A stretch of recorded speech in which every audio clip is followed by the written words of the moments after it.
সহমরণ সিপ্রা খাঁড়ার লেখা। আজ রবীনবাবু রাত 2টোর সময় পৃথিবীর সমস্ত মায়া কাটিয়ে না ফেরার দেশে চলে গেলেন। উনি ঘুমের মধ্যে হার্টফেল করেছেন। রবীনবাবুর স্ত্রী রানীবালা বুঝতে পারেন এবং কিছুক্ষণের জন্য নিজেকে হারিয়ে ফেলেন, ভেঙে পড়ে কান্নায়। তারপর অতি কষ্টে নিজেকে সামলান।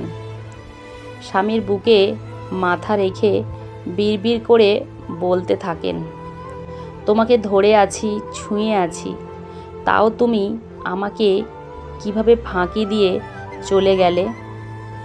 আমাকে না বলে এভাবে তুমি যেতে পারো না, কিছুতেই না।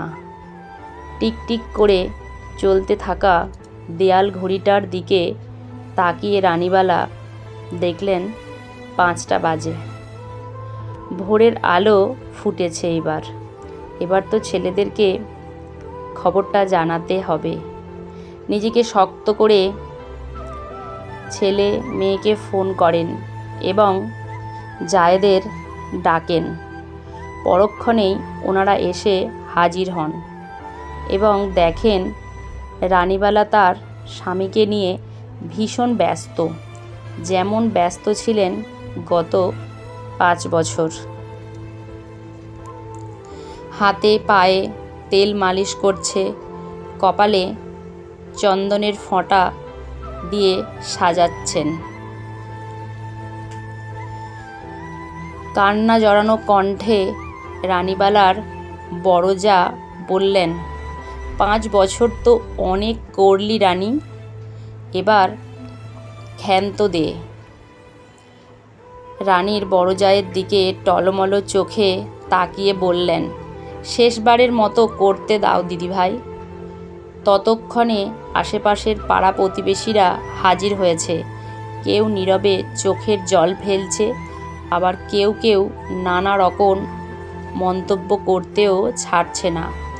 রানীবালার কাজকর্ম দেখে একজন প্রতিবেশী তো বলেই ফেললেন, রবিনের বউয়ের মাথা খারাপ হয়ে গেল নাকি? চোখে এক ফোঁটা জল নেই।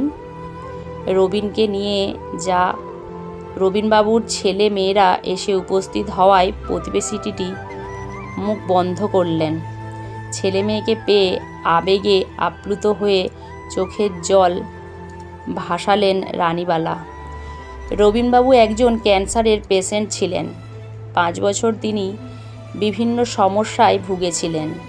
আর এই 5 বছর রানীবালার নিজের কথা ভাবেনি বললে ভুল বলা হবে। ভাবার সময় পাননি। স্বামীকে নিয়ে সর্বদা ব্যস্ত থেকেছেন।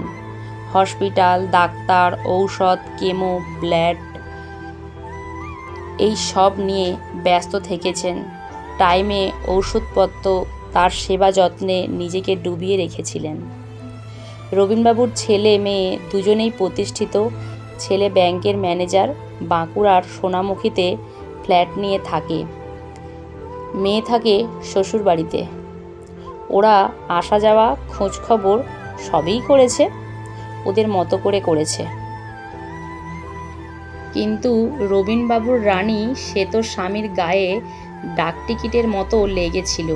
ব্যথায় প্রলেপ দিয়েছেন, যন্ত্রণায় ঔষধ, হতাশায় ভরসা, আর দিয়েছেন এক আকাশ ভালোবাসা।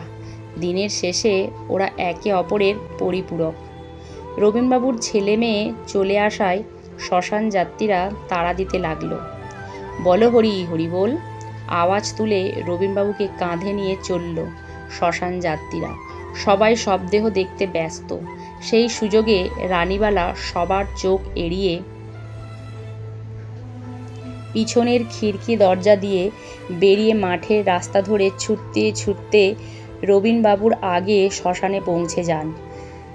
সেখানে ধপাস করে বসে পড়েন। এদিকে ওদিকে তাকিয়ে বিড়বিড় করে বলতে থাকেন, তুমি যে নিজে নিজে কিচ্ছু পারো না গো। আজকাল তুমি হাতে করে খেতেও পারতে না, তোমাকে খাইয়ে দিতে হতো। মাথায় হাত না বুলিয়ে দিলে তোমার ঘুম আসতো না। বাচ্চাদের মতো তোমাকে তেল মাখিয়ে চান করিয়ে দিতে হতো।